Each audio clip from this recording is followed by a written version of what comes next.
Welcome back, ladies and gentlemen. Red here, and today we have more Battlefield 1. We also have a new president-elect. Now, depending on who you voted for, you probably fall into one of four categories. And it's kind of sad that we have four categories. We used to have two. You were either happy or you weren't. And part of that is because in the past, people didn't talk about politics and didn't invest so much of their time and emotion into politics. So you're either happy your candidate won or you're upset that your candidate lost, but that's about where it ended.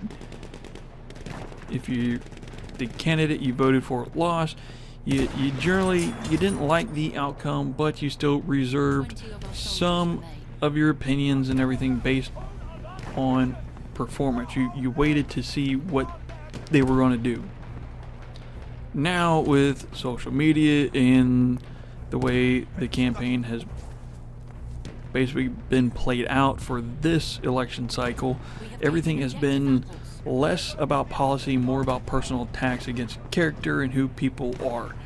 And the downside with that is you alienate other people.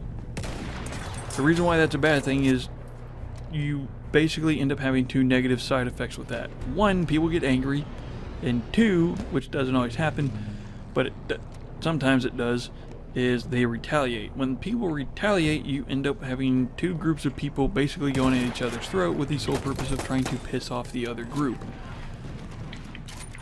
The really big downside for that is people lose sight of the fact that the United States, and we have things like free speech. You have the right to have an opinion. If somebody has a different opinion than you, that's okay. They can have their own opinion. You can either agree with each other or you can agree to disagree.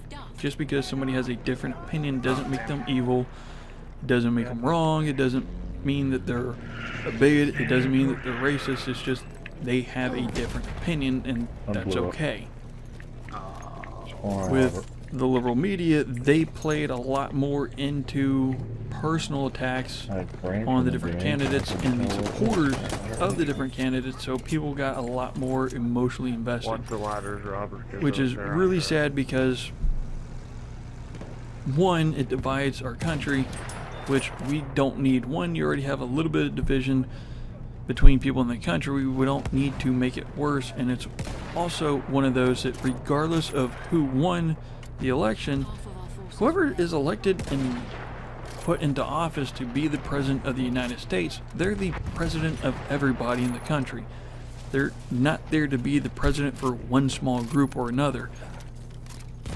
They're there for everybody.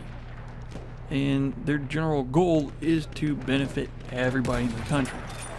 So I would say if people are in the category of they're rioting or they're completely devastated and they're screaming the sky is falling, take a step back, take a deep breath, calm down, and wait to see what he does first before you lose your mind. If you wanted Trump to win, you kind of have to play your part too and don't rub it in the other party's face.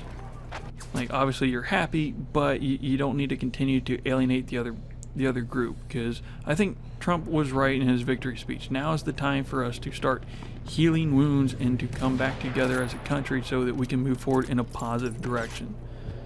So that's kind of my view on it. Hopefully you liked the background gameplay. If you did, hit the like button.